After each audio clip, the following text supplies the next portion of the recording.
प्रभु ਦੀ ਮਹਿਮਾ ਲਈ ਭਜਨ ਗਾਵਾਂਗੇ। ਸ਼ੁਕਰਗੁਜ਼ਾਰੀ ਦੀ ਭੇਟ ਤੈਨੂੰ ਚੜਾਵਾਂ ਮੈਂ। ਸ਼ੁਕਰਗੁਜ਼ਾਰੀ ਦੀ ਭੇਟ ਤੈਨੂੰ ਚੜਾਵਾਂ ਮੈਂ। ਨਾਲ ਚੌਕਸੀ ਪੈਰ ਰੱਖਾਂ ਜਦ ਤੇਰੇ ਘਰ ਆਵਾਂ ਮੈਂ। ਨਾਲ ਚੌਕਸੀ ਪੈਰ ਰੱਖਾਂ ਜਦ ਤੇਰੇ ਘਰ ਆਵਾਂ ਮੈਂ। ਸ਼ੁਕਰਗੁਜ਼ਾਰੀ ਦੀ ਭੇਟ ਤੈਨੂੰ ਚੜਾਵਾਂ ਮੈਂ। ਸ਼ੁਕਰਗੁਜ਼ਾਰੀ ਦੀ ਭੇਟ ਤੈਨੂੰ ਚੜਾਵਾਂ ਮੈਂ। ਇਸ ਦਿਨ ਦੇ ਲਈ ਤੇਰਾ ਸ਼ੁਕਰ ਖੁਦਾ, ਇਨ੍ਹਾਂ ਸਾਹਾਂ ਲਈ ਤੇਰਾ ਸ਼ੁਕਰ ਖੁਦਾ। ਇਸ ਦਿਨ ਦੇ ਲਈ ਤੇਰਾ ਸ਼ੁਕਰ ਖੁਦਾ, ਇਨ੍ਹਾਂ ਸਾਹਾਂ ਲਈ ਤੇਰਾ ਸ਼ੁਕਰ ਖੁਦਾ। ਸ਼ੁਕਰਗੁਜ਼ਾਰੀ ਕਰਦਾ ਕਰਦਾ ਰੂਹ ਵਿੱਚ ਭਰ ਜਾਵਾਂ ਮੈਂ। ਸ਼ੁਕਰਗੁਜ਼ਾਰੀ ਕਰਦਾ ਕਰਦਾ ਰੂਹ ਵਿੱਚ ਭਰ ਜਾਵਾਂ ਮੈਂ। ਸ਼ੁਕਰਗੁਜ਼ਾਰੀ ਦੀ ਭੇਟ ਤੈਨੂੰ ਚੜਾਵਾਂ ਮੈਂ। ਸ਼ੁਕਰਗੁਜ਼ਾਰੀ ਦੀ ਭੇਟ ਤੈਨੂੰ ਚੜਾਵਾਂ ਮੈਂ। ਨਾਲ ਚੌਕਸੀ ਪੈਰ ਧਰਾਂ ਜਦ ਤੇਰੇ ਘਰ ਆਵਾਂ ਮੈਂ। ਨਾਲ ਚੌਕਸੀ ਪੈਰ ਧਰਾਂ ਜਦ ਤੇਰੇ ਘਰ ਆਵਾਂ ਮੈਂ। ਸ਼ੁਕਰਗੁਜ਼ਾਰੀ ਦੀ ਭੇਟ ਤੈਨੂੰ ਚੜਾਵਾਂ ਮੈਂ। ਸ਼ੁਕਰਗੁਜ਼ਾਰੀ ਦੀ ਭੇਟ ਤੈਨੂੰ ਚੜਾਵਾਂ ਮੈਂ। ਇਨ੍ਹਾਂ ਰਾਹਾਂ ਲਈ ਤੇਰਾ ਸ਼ੁਕਰ ਖੁਦਾ, ਇਨ੍ਹਾਂ ਸਾਹਾਂ ਲਈ ਤੇਰਾ ਸ਼ੁਕਰ ਖੁਦਾ। ਇਨ੍ਹਾਂ ਰਾਹਾਂ ਲਈ ਤੇਰਾ ਸ਼ੁਕਰ ਖੁਦਾ, ਇਨ੍ਹਾਂ ਸਾਹਾਂ ਲਈ ਤੇਰਾ ਸ਼ੁਕਰ ਖੁਦਾ। ਸ਼ੁਕਰਗੁਜ਼ਾਰੀ ਕਰਦਾ ਕਰਦਾ ਰੂਹ ਵਿੱਚ ਭਰ ਜਾਵਾਂ ਮੈਂ। ਸ਼ੁਕਰਗੁਜ਼ਾਰੀ ਕਰਦਾ ਕਰਦਾ ਰੂਹ ਵਿੱਚ ਭਰ ਜਾਵਾਂ ਮੈਂ। ਸ਼ੁਕਰਗੁਜ਼ਾਰੀ ਦੀ ਭੇਟ ਤੈਨੂੰ ਚੜਾਵਾਂ ਮੈਂ। ਸ਼ੁਕਰਗੁਜ਼ਾਰੀ ਦੀ ਭੇਟ ਤੈਨੂੰ ਚੜਾਵਾਂ ਮੈਂ। ਮੈਨੂੰ ਕੋਲ ਬੁਲਾਉਣ ਲਈ ਸ਼ੁਕਰ ਖੁਦਾ, ਮੈਨੂੰ ਪਾਕ ਬਣਾਉਣ ਲਈ ਸ਼ੁਕਰ ਖੁਦਾ। ਮੈਨੂੰ ਕੋਲ ਬੁਲਾਉਣ ਲਈ ਸ਼ੁਕਰ ਖੁਦਾ, ਮੈਨੂੰ ਪਾਕ ਬਣਾਉਣ ਲਈ ਸ਼ੁਕਰ ਖੁਦਾ। ਸ਼ੁਕਰਗੁਜ਼ਾਰੀ ਕਰਦਾ ਕਰਦਾ ਤੇਰੇ ਘਰ ਆਵਾਂ ਮੈਂ। ਸ਼ੁਕਰਗੁਜ਼ਾਰੀ ਕਰਦਾ ਕਰਦਾ ਤੇਰੇ ਘਰ ਆਵਾਂ ਮੈਂ।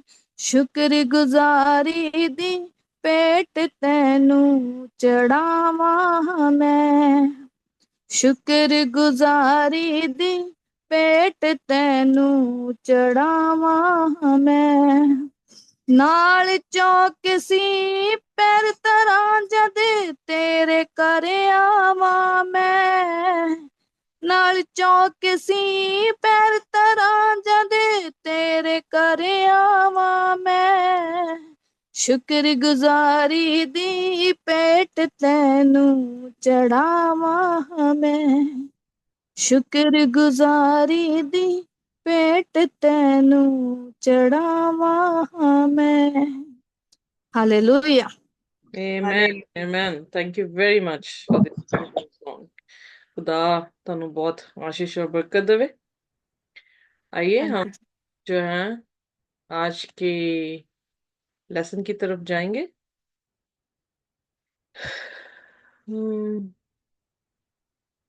Give me a minute, please.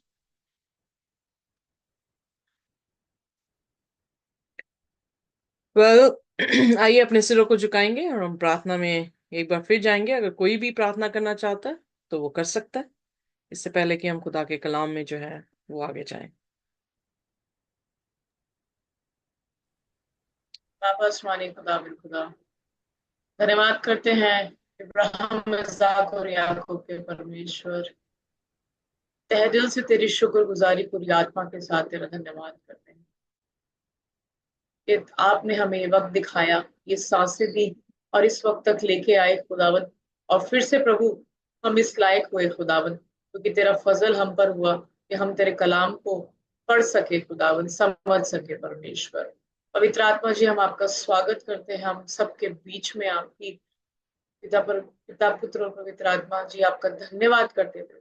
सबके बीच में आपकी प्रस्तिश करते हैं प्रभु। जिस बेटी ने गाया है प्रभु, उसको तूने सुना है प्रभु, से और आशीषित कर प्रभु। और जब तेरी बेटी सरमन देती है आए खुदावन, तो उनके बीच में प्रभु तू होके प्रकट कर मेरे खुदावन खुदा। पवित्र आत्मा सिस्टर को छू लीजिए मेरे खुदावन खुदा, अपनी आत्मा से भर, अपने फजल से भर आए परमेश्वर, और अपनी दया से भर मेरे खुदावन। बोलने वाली वो नहीं प्रभु जी, आपकी रूह हो मेरे खुदावन खुदा। वही रूह प्रभु जिसने प्रभु जी बड़े बड़े मुआवजे किए, वही रूह जो छुटकारा देती है प्रभु। धन्यवाद प्रभु जी। एक एक जन पे तेरी आशीष आती है, सबको तेरे लहू और आग के बाड़े में बांधते हैं।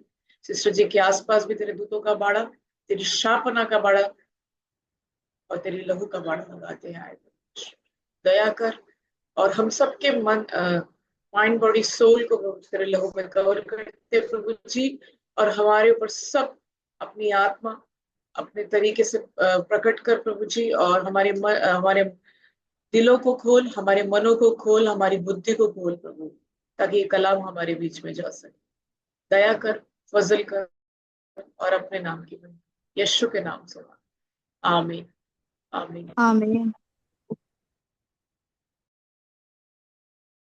Man, thank you very much for your prayer sister ji. Alright, so आइए अपने आज के सबक की तरफ जाएंगे। बुक ऑफ एफिशियंस जो है वो पौलुस ने इस पत्री को लिखा है, और ये पौलुस जो है वो जेल में बैठा हुआ लिख रहा है। लगभग 62 या 63 एडी के दौरान जो है इस खत को जो है वो लिखा गया है। और ये खत जो है बड़ा ही खास है, क्योंकि इस किताब में आप दो भाग देखते हैं। पहला भाग जो है वो ये बताता है कि परमेश्वर की अमीरियत, परमेश्वर का अनुग्रह और परमेश्वर का पावर या सामर्थ्य जो है वो उसने हमें दिया है। आज हम दूसरा भाग देखेंगे, जिसमें यह देखा जाएगा कि वो जो गॉस्पल हमारे लिए खुदा ने रखा है, यानी वो सुसमाचार जिसमें खुदा की रिचेस हैं, खुदा का अनुग्रह है और खुदा का पावर या सामर्थ है, वो हमारे जीवन में कैसे काम करता है और कैसे दिखता है। यानी पहले 3 अध्यायों में परमेश्वर हमें कुछ दे रहा है, गॉस्पल अपना। आखिरी 3 अध्यायों में आप देखेंगे कि वो कार्य में है। किस तरह से ये गॉस्पल जब हमारे जीवन में आता है, तो ये गॉस्पल कैसे हमारे कार्यों में जो है वो दिखना चाहिए। आइए देखिए, उसके पहले वचन से जो है हम पढ़ेंगे। इफ्सियों उसका 4 और उसका पहला वचन।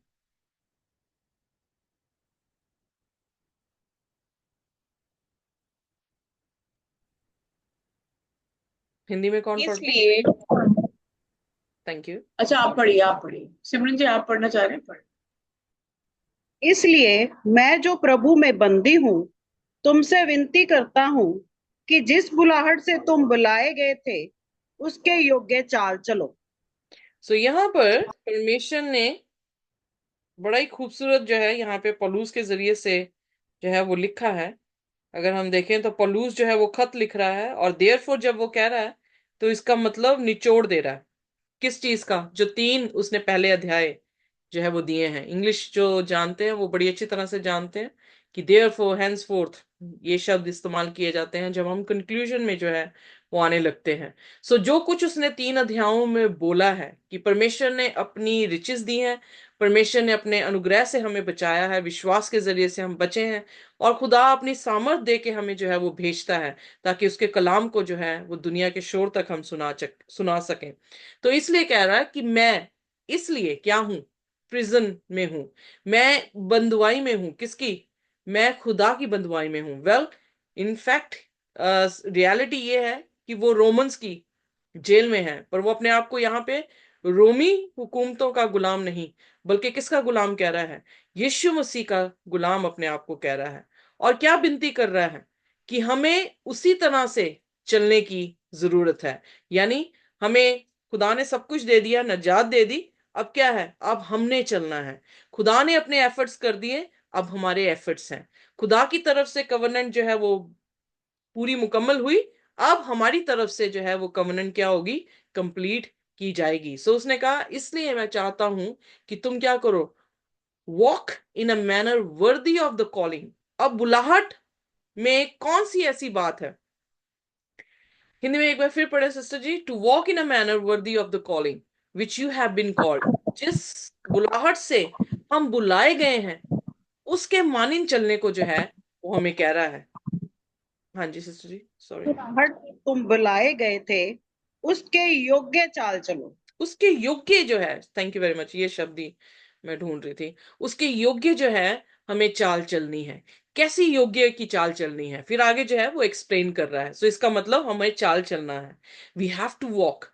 हमें उसी तरह से वॉक करनी है जिस तरह से हमें बुलाया गया है। जैसे आज हमने उत्पत्ति में उसके 4 अध्याय में देखा कि जो वर्शिप है उसी तरह से करनी है जैसे उसे करने को बुलाया है। सो यहां पर भी इफ्सियों में पौलुस क्या कहने की कोशिश कर रहा है? कि हमें वही जिस जिस बुलाहट से हमें बुलाया गया है उसी तरह हमें चलना है। और कैसे चलना है? दूसरे वचन में जो है उसने बताया है। पढ़ें प्लीज। अर्थात सारी दीनता और नम्रता सहित और धीरज धर कर प्रेम से एक दूसरे को सह लो। सो यहां पर जो एट्रीब्यूट्स दिखा रहा है हमें कि हमें एज ए क्रिश्चियन कैसे अपने एट्रीब्यूट्स, तरबियत जो है वो रखनी है, तो उसमें जो है वो नम्रता है, उसमें दीनता है, उसमें जो है वो सब्र है, उसमें प्रेम है। ये किसके फल हैं? पवित्र आत्मा के फल हैं। होली स्पिरिट। या सो अगर पवित्र आत्मा के फल, हम बुलाए गए हैं, प्रभु यीशु मसीह ने अपने अनुग्रह से बचा लिया है, प्रभु यीशु मसीह हमें सामर्थ अपनी आत्मा की दे रहा है। किस बात में? ताकि हम उस चाल में चलें जिस चाल के लिए हमें बुलाया गया है। क्या हमें पाप के लिए बुलाया गया है? बहुत सारे लोग सोचते हैं कि जब यीशु मसीह क्रूस पे मर गए तो पाप जो है, सॉरी, हुक्म जो है वो खत्म हो गए। पर अगर हुक्म ही ना हो तो कैसे मालूम पड़ेगा कि हमने पाप किया है? क्योंकि हुक्म ही ऐसा दर्पण है जो दिखाता है कि हम में क्या खोट है। सो हुक्म हमें बचाता नहीं है, पर हुक्म हमें दिखाता है कि हमें खोट है और हमें उद्धारकर्ता की जो है वो जरूरत है, पवित्र आत्मा की जरूरत है, ताकि उस खोट को और जो भी डिसफिगरेशन हुई है हमारी बॉडी में उसको हम जो है क्या कर दें? करेक्ट कर दें। सो इसलिए कह रहा है विद ऑल ह्यूमिलिटी, सारी नम्रता के साथ, दीनता के साथ, सब्र के साथ, एक दूसरे के प्रेम के साथ जो है हमें चाल चलनी है। फिर तीसरे वचन में क्या लिखा है? और मेल के बंधन में आत्मा की एकता रखने का यत्न करो। सो यहां पर बेसिकली वो रिजल्ट बता रहा है गॉस्पल का। पहला रिजल्ट उसने ये बताया कि हमारी खुदावन यीशु मसीह के जरिए से क्या होगी? एकता हो जाएगी। एकता किसके साथ? खुदा के साथ। एकता किसके साथ? भाइयों के साथ। और जब एकता होती है तो उसमें क्या हो रहा है? हमारे चाल जो है, चालें जो है वो चेंज होनी चाहिए, तभी एकता जो है वो आएगी। सो इसलिए कह रहा है मेकिंग एवरी एफर्ट। सो हर एक वो कार्य करो जिससे क्या हो? मसीह की स्पिरिट और बोन में क्या हो जाए? यूनिटी हो जाए, पीस जो है वो आ जाए। सो पीस का मतलब there is no war, no कोई लड़ाई नहीं, कोई इंटरनल कॉन्फ्लिक्ट्स नहीं, कॉन्फ्लिक्ट्स मतलब कोई भी ऐसी बात नहीं है जो ये कह सके कि मैं आपके साथ एग्री हूं, दूसरा कहे मैं नहीं आपके साथ एग्री हूं। सो पीस का मतलब कि कोई भी ऐसा कॉन्फ्लिक्ट जो है वो नहीं होना चाहिए, बल्कि क्या होना चाहिए, सभी को खुदा की आत्मा से, खुदा के वरदानों से भरे होना चाहिए, ताकि सब जो है वो क्या हो, एक हो जाए। फिर उसके बाद चौथा वचन, एक ही देह है और एक ही आत्मा, जैसे तुम्हें जो बुलाए गए थे अपने बुलाए जाने से एक ही आशा है। तो क्या है, एक ही देह है, एक ही आत्मा है, एक ही होप है, एक ही कॉलिंग है। सो आप देख सकते हैं प्रभु यीशु मसीह के गॉस्पल में हर चीज एक है, कोई डिवीजन नहीं है। सो एक देह यीशु मसीह को दर्शाता है, आत्मा पवित्र आत्मा को दर्शाता है, होप ये आशा कि प्रभु यीशु मसीह में हम हमेशा का जीवन पाएंगे, कॉलिंग यीशु मसीह ने अपनी बुलाहट में बुलाया। सो एक ही बुलाहट है। और फिर 5वें वचन में क्या लिखा है, एक ही प्रभु है। पढ़ दे मेरे साथ। एक ही प्रभु है, एक ही विश्वास, एक ही बपतिस्मा, आगे प्लीज। और सबका एक ही परमेश्वर और पिता है, जो सबके ऊपर और सबके मध्य में और सब में है।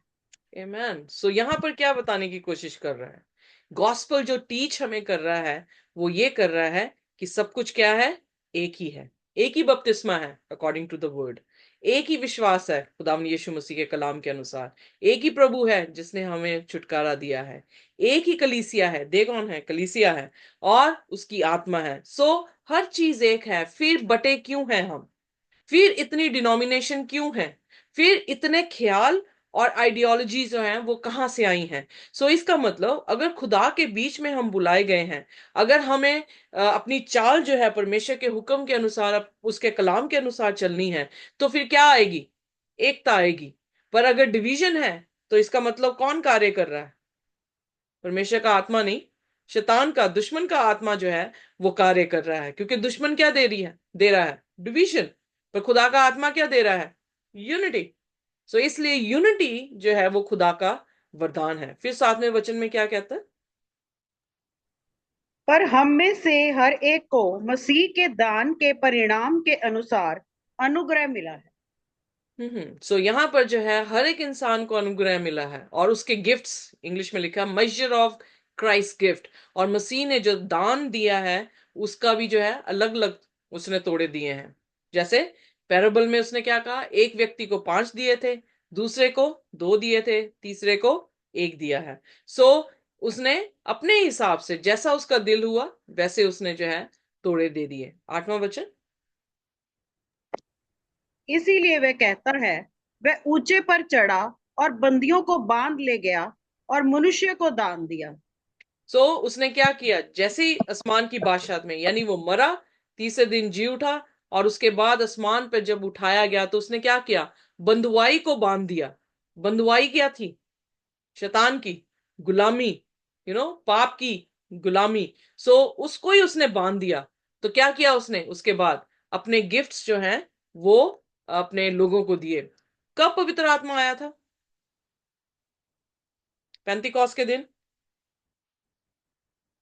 याद है, प्रेरितों के काम उसका दूसरा अध्याय, पहला अध्याय और दूसरा अध्याय।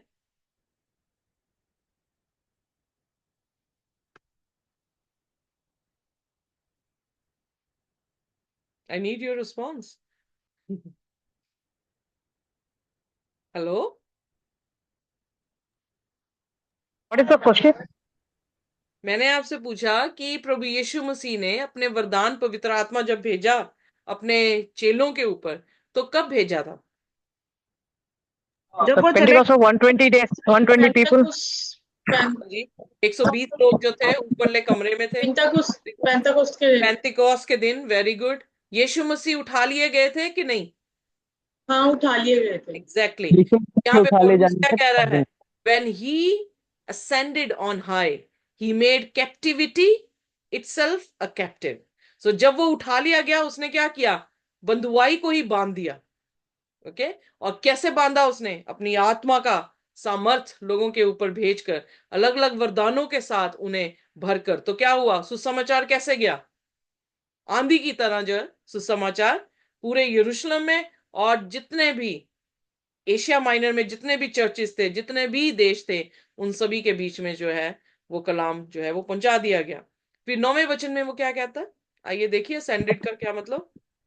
उसके चढ़ने से क्या पाया जाता है, केवल यह कि पृथ्वी की निचली जगहों में उतरा भी था। सो इसका मतलब ये था, अगर कोई ऊपर उठा तो इसका मतलब नीचे भी आया होगा, अगर आसमान पर उठा लिया गया है तो इसका मतलब आसमान से जमीन पर भी वो आया होगा। सो ये एक एविडेंस है जिससे ये पता लगता है कि प्रभु यीशु मसीह जो है वो हमारे लिए इंसान बने और फिर मौत पे फतेह हासिल करके वो आसमान पर वैसे ही उठा लिए गए। और उसके 10वें वचन में क्या कह रहा है, आइए देखें। और जो उतर गया वह वही है जो सारे आकाश से ऊपर चढ़ भी गया कि सब कुछ परिपूर्ण करे। तो इसलिए उसने यीशु मसीह का सुसमाचार इफिसियों की कलीसिया को यह बता रहा है कि यीशु मसीह ही वो एक देह है, वो एक जो है वो होप है, वो एक बपतिस्मा है, वो एक ही प्रभु है जो क्या है हमारे उद्धार के लिए बनाया गया है। और जब वो आसमान में चढ़ा तो खुदा ने अपने वरदानों से अपनी कलीसिया को क्या कर दिया, भर दिया। बाइबल में लिखा कि सॉरी, मैं ऊपर उठाया जाऊंगा और बहुत सारे क्या होंगे, बच जाएंगे। राइट। सो यीशु मसीह का ऊपर उठना क्रूस पर और फिर उसके बाद आसमान पर चढ़ाया जाना, खुदावन यीशु मसीह के कलाम के अनुसार क्या हुआ, पवित्र आत्मा का आगमन हुआ। यीशु मसीह यही यूहन्ना की इंजील में उसके 14, 15, 16 अध्याय में बार बार कह रहे थे कि मैं तुम्हें क्या दूंगा, सहायक दूंगा, तुम्हें अनाथ नहीं छोड़ूंगा, मैं अपना सहायक भेजूंगा, सत्य का आत्मा भेजूंगा, जो तुम्हारी क्या करेगा, गाइडेंस करेगा, जो तुम्हें रिमाइंड करवाएगा, जो तुम्हें बोलने की सामर्थ भी जो है वो देगा। सो आइए देखिए, जब वो चढ़ गया ऊपर, उसने अपने गिफ्ट दिए, तो फिर अब यहाँ पे बयान किया जा रहा है कि वो गिफ्ट क्या है और क्यों दिए गए हैं। 11वें वचन में, उसने कुछ को प्रेरित नियुक्त करके और कुछ को भविष्यद्वक्ता नियुक्त करके और कुछ को सुसमाचार सुनाने वाला नियुक्त करके और कुछ को रखवाले और उपदेशक नियुक्त करके दे दिया। सो परमेश्वर ने जो है वो जब गिफ्ट दिया तो चर्च को क्या गिफ्ट मिला, अपोस्टल्स, उनको क्या करने को कहा गया, प्रचार करने को। प्रॉफिट्स, उन्होंने क्या किया, प्रचार किया, वार्न किया आने वाली चीजों के बारे में। इवेंजलिस्ट, इवेंजलिस्ट जो अलग अलग जगहों में जाके, जैसे पौलुस गया, अलग अलग जगहों में जाके प्रचार कर रहे हैं। पास्टर्स, पास्टर्स क्या कर रहे हैं, चर्च में, लोकल चर्च में बैठ के वो लोगों को क्या कर रहे हैं, शिक्षा जो है वो दे रहे हैं। टीचर्स, टीचर्स का क्या काम है, वो बाइबल को समझने के लिए मददगार जो है वो लोगों के बन रहे हैं। और 12वें वचन में लिखा कि ये क्या करता है, जो वरदान खुदा हमें देता है उससे उसका पर्पस क्या है। पढ़ते मेरे साथ 12वां वचन प्लीज। से पवित्र लोग सिद्ध हो जाएं और सेवा का काम किया जाए और मसीह की देह उन्नति पाए। ओके, सो किस चीज के लिए खुदा वरदान देता है, ताकि संतों को क्या किया जाए, इक्विप किया जाए।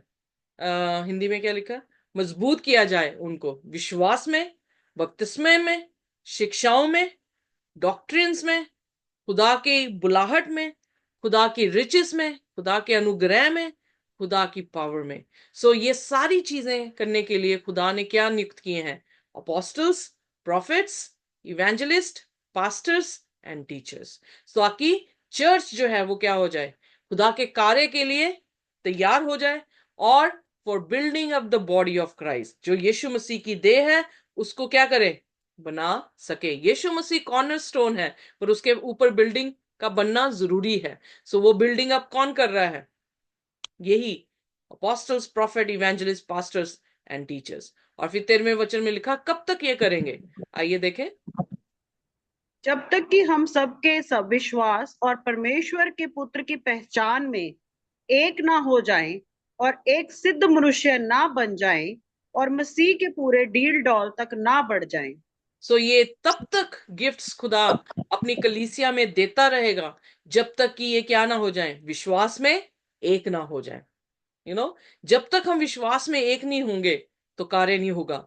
यीशु मसीह जब जा रहे थे तो उन्होंने अपने चेलों से क्या कहा, प्रार्थना करना, और फिर बाइबल में लिखा प्रेरितों के काम उसके 1 अध्याय में और दूसरे अध्याय में कि जब वो सारे एक हो गए, एक मन हो गए, एक जगह पर हो गए, एक प्रार्थना जब उनकी हो गई, एक उनका विश्वास हो गया, तो क्या हुआ? पवित्र आत्मा उन पर आ उतरा। सो खुदा का आत्मा क्या लेकर आया? यूनिटी, उनके विश्वास की यूनिटी को, उनकी नॉलेज को जो पुत्र के ऊपर थी। पहले डगमगा रहे थे, पर क्या हुआ? जब उन्होंने 10 दिन दुआ की इकट्ठे, तो उनके मजबूत हो गए विश्वास, वो परमेश्वर के उस ज्ञान से परिपूर्ण हो गए। सो सिद्ध करना परमेश्वर का और यीशु मसीह की डील डॉल, मतलब उसकी इमेज में हमें फॉर्म करना ही बुलाहट का कारण है। और यही कारण है कि परमेश्वर ने हमें जो है वो बुलाया है, ताकि हम उसकी समझ में बढ़ जाएं और उसकी लाइकनेस यानी उसके स्वरूप में जो है हम ढल जाएं। सो इसलिए 14वें वचन में क्या लिखता है? जो नहीं ढल रहे वो क्या होंगे? तो इसलिए वो कह रहा है कि तुम भी वैसे ना हो। आइए देखिए 14वां वचन। ताकि हम आगे को बालक न रहें, जो मनुष्यों की ठग विद्या और चतुराई से, उनमें भ्रम की युक्तियों के और उपदेश के हर एक झोंके से उछाले और इधर उधर घुमाए जाते हों। सो हम उनके जैसे ना हो जिनके पास स्थिर चट्टान नहीं है, जो क्या करते हैं? हवा के झोंकों में कभी इधर कभी उधर जो है वो चले जाते हैं। आज ही सिस्टर प्रोमिला कह रहे थे कि हमें चर्च अपने बदलनी नहीं चाहिए, हमें चर्च जो है वो उसमें टिक जाना चाहिए। तो कौन से चर्च में आप टिकेंगे?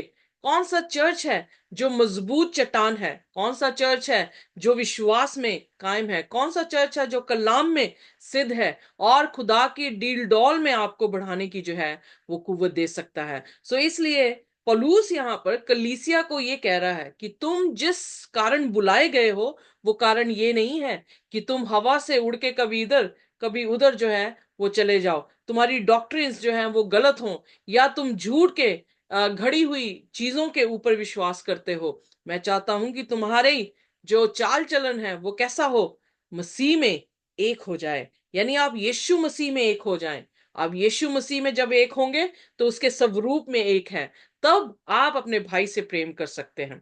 जब तक आपका ही कटोरा, दिल का कटोरा भरा ना हो प्रेम से, आप कैसे दूसरे के साथ प्रेम कर सकते हैं? सो इसलिए सबसे पहले खुदावन यीशु मसीह से तू प्रेम कर और फिर तू अपने भाई से प्रेम कर। यही 2 आज्ञाएं हैं। सो इसलिए वो यीशु मसीह जो प्रेम है, जो हमें प्रेम से भरता है, वही कुवत देता है कि हम अपने भाइयों को भी क्या कर सके? प्रेम कर सके। सो इसीलिए बुलाया गया है।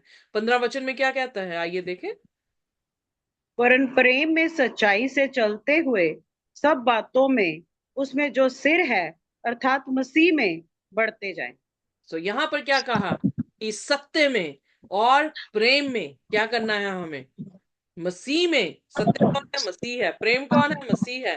तो हम मसीह में, जो कि हमारा सिर है, देह का सिर है, उसमें क्या करते जाना है? बढ़ते बढ़ते जाएं। चले जाना है। सो इसलिए आपको जो है वो अपोस्टल्स दिए हैं, यानी खुदा के वचन में प्रॉफिट्स हैं, अपोस्टल्स हैं, इवेंजलिस्ट हैं और पास्टर्स और टीचर्स हैं। इसलिए दिए गए हैं ताकि आपको उसकी इमेज में जो है वो ढाल सके। किसी का माइक्रोफोन, आपका फोन जो है ऑन है, प्लीज बंद कर दें, टर्न ऑफ कर दें। ओके, 16वीं आयत प्लीज। Thank you. जिससे सारी देह हर एक जोड़ की सहायता से एक साथ मिलकर और एक साथ गठकर उस प्रभाव के अनुसार जो हर एक अंग के ठीक ठीक कार्य करने के द्वारा उसमें होता है, अपने आप को बढ़ाती है कि वह प्रेम में उन्नति करती जाए। सो यहां पर क्या है? बॉडी जो है, जैसे मेरी बॉडी है, उसमें आंखें हैं, एक दूसरे के साथ जो है वो क्या है? निट है। मसल्स जो है एक दूसरे के साथ क्या है? गुंदी हुई हैं। हड्डियां जो हैं वो मसल्स के साथ जो है वो क्या है? गुंदी हुई हैं। मेरे बाल जो हैं वो मेरे सिर के साथ जो है वो क्या है? गुंदे हुए हैं। सो उसी तरह से जब हर चीज गुंदी होगी, तो मैं अगर यहां पे चुटकी दूं, तो मेरे शरीर पूरा जो है वो क्या होगा? उस चुटकी से भागेगा। सो वैसे ही हमारा चाल चलन भी जो है वो होना चाहिए। हम मसीह में एक है, और जब हम सब एक हैं, तो अगर एक दुखी है तो दूसरे को भी क्या होना चाहिए, दुख जो है वो महसूस होना चाहिए।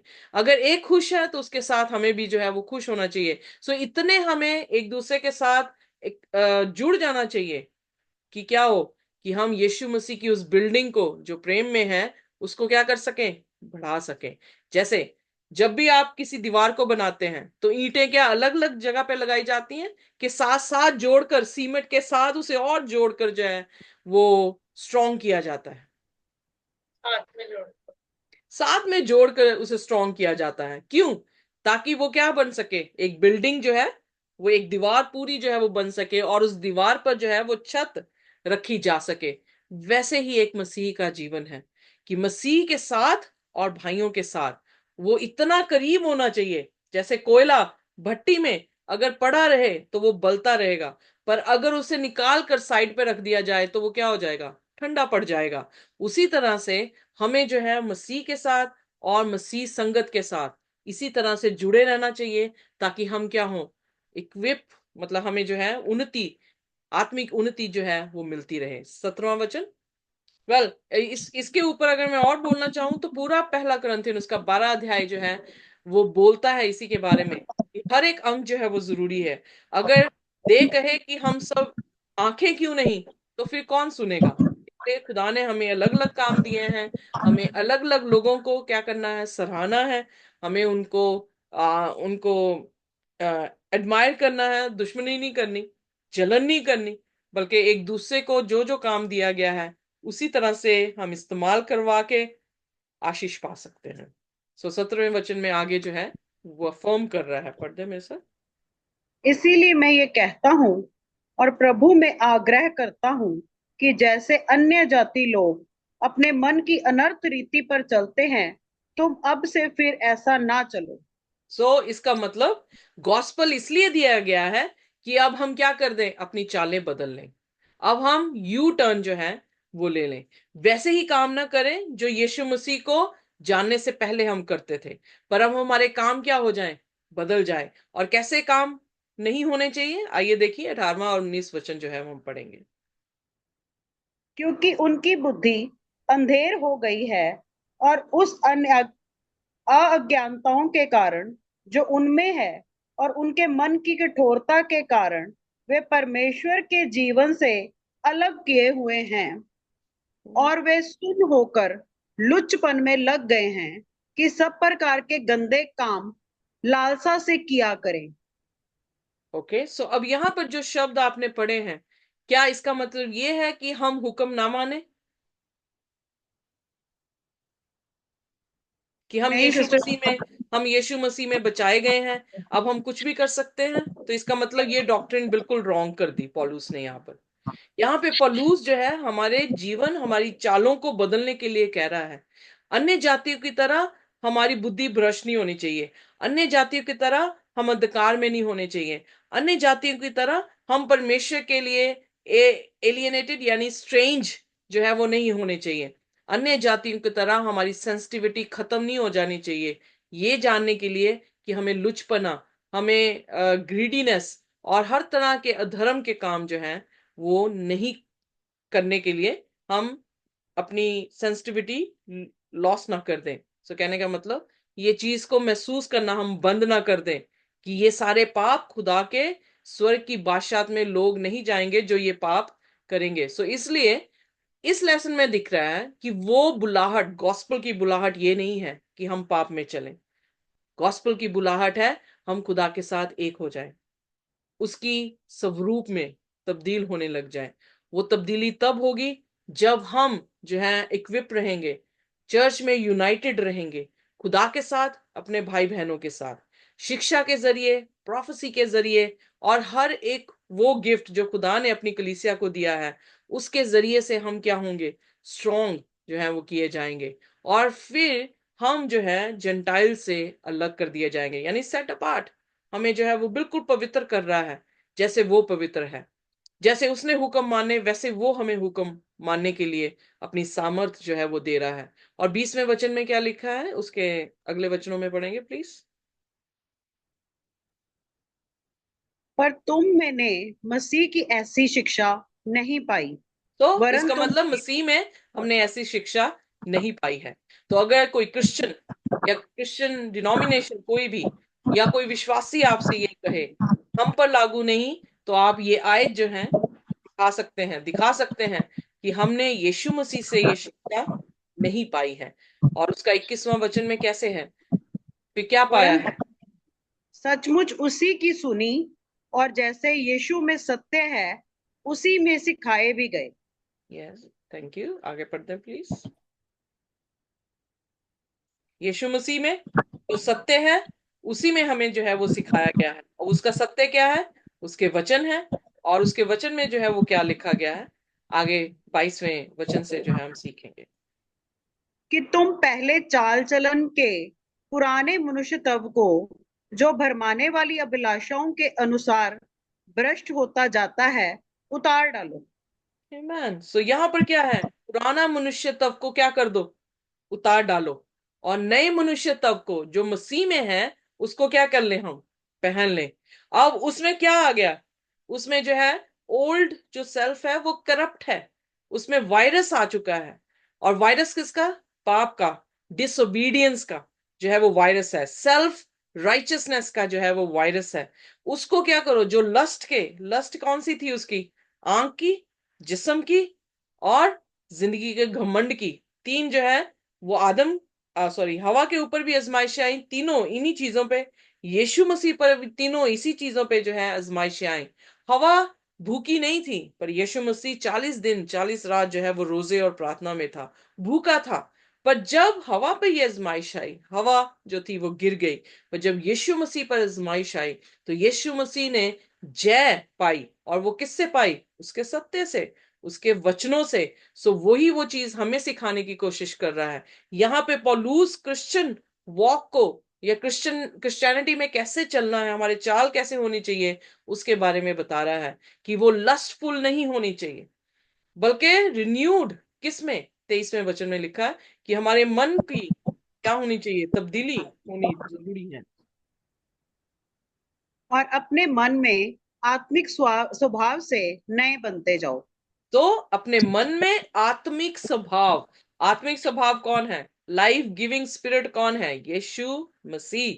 और उसके मानिंद अपने आप को क्या कर लें, हम हमारी सोचों को हम बदल लें। और फिर 24 आयत, और नए मनुष्य तब को पहन लो जो परमेश्वर के अनुरूप सत्य की धार्मिकता और पवित्रता में सृजा गया है। सो यहां पर उसने क्या कहा, किससे अपने नंगेपन को ढांप लो? खुदावन यीशु मसीह के रास्तबाजी, जो न्यूनेस। कैसे? यीशु मसीह में हम नई सृष्टि हैं। यीशु मसीह, आज हमने देखा यीशु मसीह के वस्त्र हमारी धार्मिकता है। सो उसकी लाइकनेस, अंग्रेजी में बड़ा खूबसूरत है, फिर दोबारा से बोल रहा है, लाइकनेस ऑफ गॉड। यीशु मसीह के स्वरूप में किस तरह एक सच्चाई, धार्मिक और पवित्रताई के रूप में जो है हमें क्या करना चाहिए, अपने जीवन को बदल लेना चाहिए। सो जो गॉस्पल यहाँ पे सुनाया जा रहा है, क्या पौलुस के गॉस्पल जैसा है कि अलग है?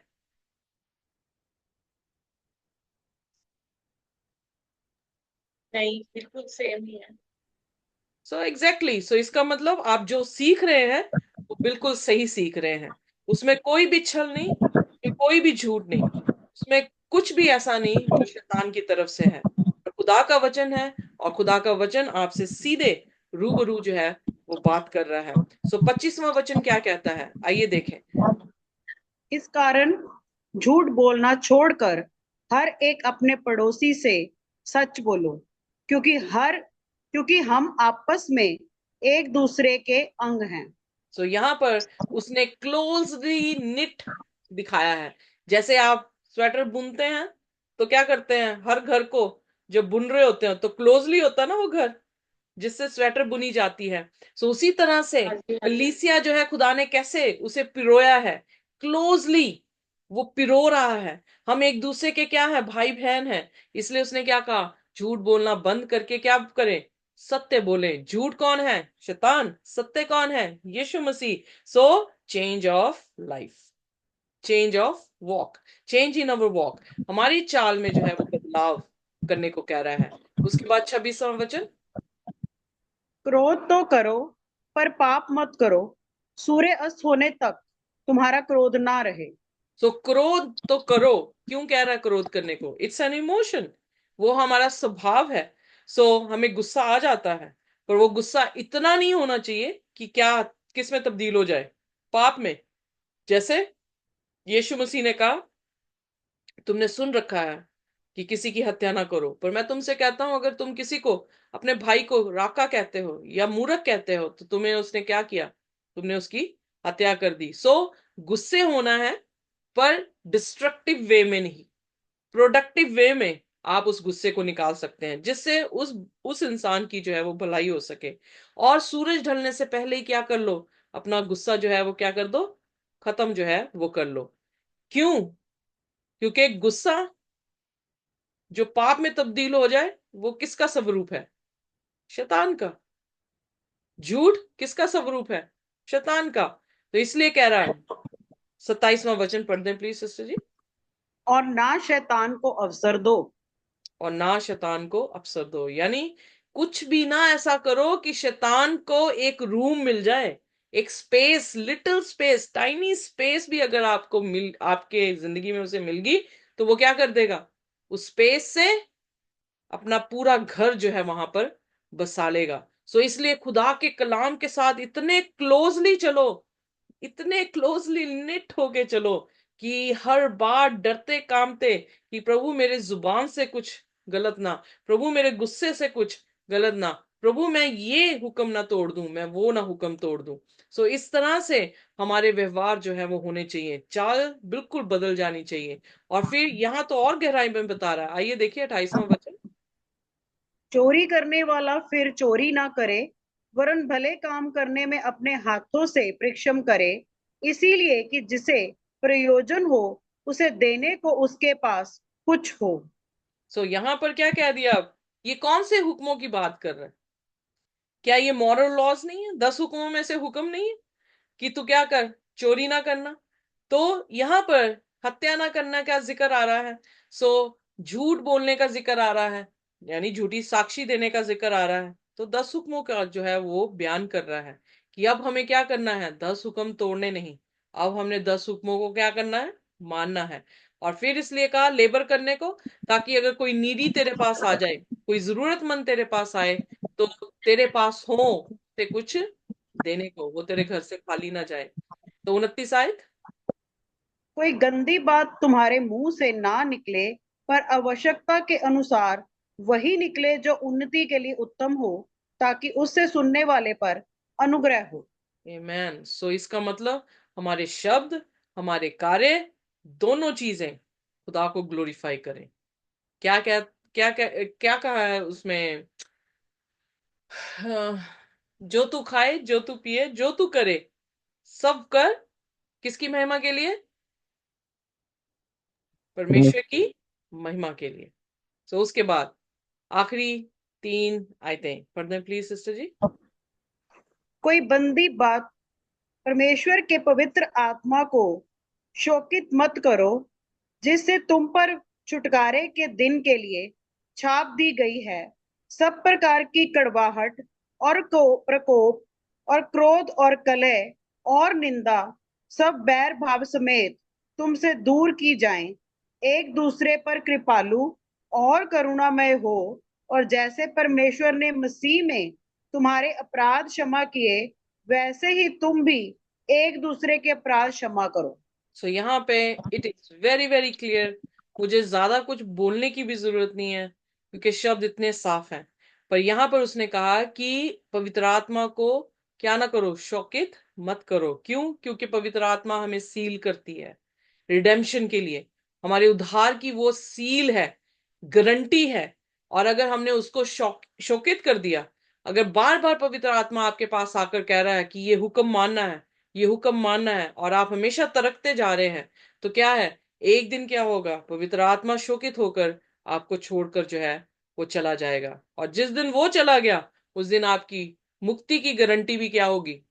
खत्म हो जाएगी। इसीलिए यीशु ने कहा हर एक पाप माफ होगा, मेरे विरुद्ध भी पाप माफ हो जाएगा, पर जो पाप आत्मा के विरुद्ध करते हैं वो कभी भी माफ नहीं होगा। वो यही है कि वो बार बार आपसे विनती करता रहेगा, बार बार आपको चिताता रहेगा, पर आप बार बार उसे इनकार करते हैं, तो फिर उसके बाद आप क्या कर रहे हैं? उसको इंसल्ट कर रहे हैं, आप उसे ग्रीव कर रहे हैं, दुखी कर रहे हैं।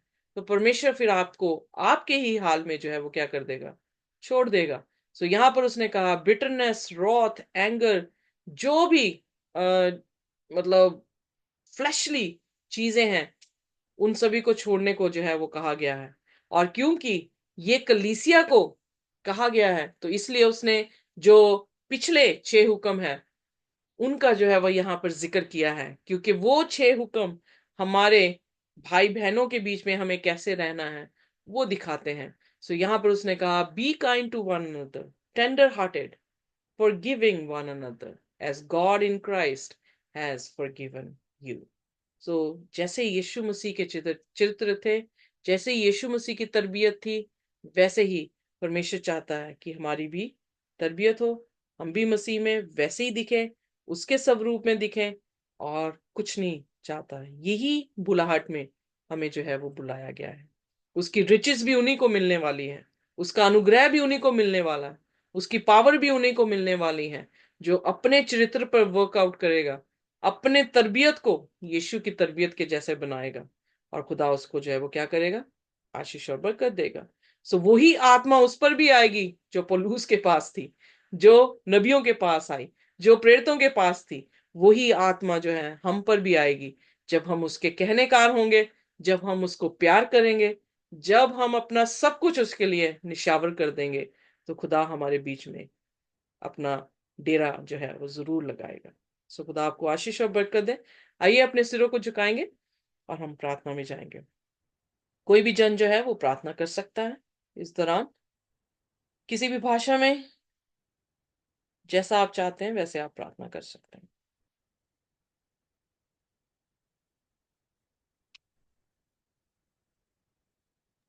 सिमरन आप करें। Hallelujah, hallelujah, hallelujah. धन्यवाद, धन्यवाद, धन्यवाद हे मेरे महान समर्थी प्रभु यीशु। ਅਸੀਂ ਤੇਰਾ ਧੰਨਵਾਦ ਕਰਦੇ ਹਾਂ ਜ਼ਮੀਨ ਔਰ ਅਸਮਾਨ ਦੇ ਖਾਲਿਕ ਮਾਲਿਕ ਪਰਮੇਸ਼ਵਰ। ਅਸੀਂ ਤੇਰਾ ਧੰਨਵਾਦ ਕਰਦੇ ਹਾਂ ਹਰ ਇੱਕ ਬਰਕਤ ਤੇ ਆਸ਼ੀਸ਼ ਦੇ ਲਈ ਪ੍ਰਭੂ ਜੀ, ਜੋ ਤੁਹਾਡੇ ਜੀਵਨਾਂ 'ਚ ਤੁਸੀਂ ਲੈ ਕੇ ਆਂਦੀ ਪਰਮੇਸ਼ਵਰ। ਅਸੀਂ ਤੇਰਾ ਧੰਨਵਾਦ ਕਰਦੇ ਹਾਂ ਉਨ ਵਚਨਾਂ ਦੇ ਲਈ ਜੋ ਸਿਸਟਰ ਜੀ ਦੁਆਰਾ ਬੋਲੇ ਗਏ, ਕਿ ਪਰਮੇਸ਼ਵਰ ਅਸੀਂ ਤੇਰੀ ਰਾਸਬਾਜੀ ਨੂੰ ਪੂਰਾ ਕਰ ਸਕੀਏ। ਪਰਮੇਸ਼ਵਰ ਅਸੀਂ ਤੇਰੇ ਵਚਨਾਂ ਦੇ ਅਕੋਰਡਿੰਗ ਚੱਲਦੇ ਹੋਏ ਆਪਣੇ ਲੁੱਚਪਨ ਨੂੰ, ਆਪਣੀ ਹਰ ਇੱਕ ਕਰੋਧ ਨੂੰ, ਆਪਣੇ ਪਾਪਾਂ ਦੀ क्षमा ਮੰਗੀਏ ਪ੍ਰਭੂ, ਔਰ ਉਸਨੂੰ ਰਿਪੈਂਟ ਕਰਦੇ ਹੋਏ ਦੁਬਾਰਾ ਨਾ ਕਰਦੇ ਹੋਏ ਤੈਨੂੰ ਪਸੰਦ ਆਉਣ ਵਾਲੇ ਬਣ ਜਾਈਏ ਪਰਮੇਸ਼ਵਰ। ਆਪਣੀ ਹਰ ਇੱਕ ਚੀਜ਼ ਨੂੰ ਅਸੀਂ ਛੋੜ ਸਕੀਏ ਤਾਂ ਕਿ ਪਰਮਿੱਤਰ ਆਤਮਾ ਸਾਡੇ ਨਾਲ ਹਮੇਸ਼ਾ ਬਣਿਆ ਰਹੇ ਔਰ ਸਾਨੂੰ ਕਦੀ ਵੀ ਛੋੜ ਕੇ ਨਾ ਜਾਏ ਪਰਮੇਸ਼ਵਰ। ਪਰਮੇਸ਼ਵਰ ਅਸੀਂ ਤੁਹਾਡੇ ਦਾ ਧੰਨਵਾਦ ਕਰਦੇ ਹਾਂ ਜੋ ਸਾਨੂੰ ਤੁਸੀਂ ਚੁਣ ਕੇ ਅਲੱਗ ਕੀਤਾ ਹੈ ਪਰਮੇਸ਼ਵਰ, ਔਰ ਆਪਣੇ ਵਚਨਾਂ ਦੇ ਨਾਲ ਸਾਨੂੰ ਗਾਈਡ ਕੀਤਾ ਹੈ। ਪਵਿੱਤਰ ਆਤਮਾ ਨੇ ਸਾਨੂੰ ਗਾਈਡ ਕਰਦੇ ਹਨ ਕਿ ਅਸੀਂ ਕੁਝ ਵੀ ਗਲਤ ਨਾ ਕਰੀਏ। ਅਸੀਂ ਡਰਦੇ ਅਤੇ ਕੰਬਦੇ ਹੋਏ ਪਰਮੇਸ਼ਵਰ ਪ੍ਰਭੂ ਤੇਰੇ ਵਚਨਾਂ ਨੂੰ ਆਪਣੀ ਜ਼ਿੰਦਗੀ ਦੇ ਵਿੱਚ ਪੂਰਾ ਕਰ ਸਕੀਏ ਪਰਮੇਸ਼ਵਰ। ਅਸੀਂ ਤੇਰਾ ਧੰਨਵਾਦ ਕਰਦੇ ਹਾਂ ਕਿ ਅਸੀਂ ਤੇਰੇ ਮਨ ਭਾਉਂਦੇ ਬਣ ਸਕੀਏ ਪਰਮੇਸ਼ਵਰ, ਔਰ ਤੇਰੇ ਸਵਰਗ ਰਾਜ ਦੇ ਵਿੱਚ ਆ ਸਕੀਏ ਪਰਮੇਸ਼ਵਰ। ਉਹਦੀ ਅਤੀ ਪਵਿੱਤਰ ਸਥਾਨ ਦੇ ਵਿੱਚ ਅਸੀਂ ਪਹੁੰਚ ਸਕੀਏ ਪਰਮੇਸ਼ਵਰ, ਔਰ ਉਸ ਮੁਕਟ ਦੇ ਹੱਕਦਾਰ ਹੋ ਸਕੀਏ ਪਰਮੇਸ਼ਵਰ ਜੋ ਤੂੰ ਸਾਡੇ ਲਈ ਰੱਖਿਆ ਹੈ ਪਰਮੇਸ਼ਵਰ। ਮੈਂ ਤੇਰਾ ਧੰਨਵਾਦ ਕਰਦੀ ਹਾਂ ਇਹਨਾਂ ਵਚਨਾਂ ਦੇ ਲਈ ਜਿਹੜੇ ਸਾਡੇ ਗਿਆਨ ਦੀਆਂ ਅੱਖਾਂ ਨੂੰ ਖੋਲਦੇ ਹਨ ਔਰ ਸਾਡੇ ਦਿਮਾਗ ਨੂੰ ਖੋਲਦੇ ਹਨ ਕਿ ਅਸੀਂ ਕਿਸ ਤਰ੍ਹਾਂ ਚੱਲਣਾ ਹੈ ਪਰਮੇਸ਼ਵਰ। ਅਸੀਂ ਤੇਰਾ ਧੰਨਵਾਦ ਕਰਦੇ ਹਾਂ ਇਸ ਮੀਟਿੰਗ ਦੇ ਲਈ ਪ੍ਰਭੂ ਜੀ, ਜੋ ਤੂੰ ਸਾਡੇ ਲਈ ਪਰਮੇਸ਼ਵਰ ਇੱਕ ਮੁਹੱਈਆ ਕੀਤਾ ਹੈ ਕਿ ਅਸੀਂ ਤੇਰੇ ਵਚਨਾਂ ਤੱਕ ਪਹੁੰਚ ਸਕੀਏ।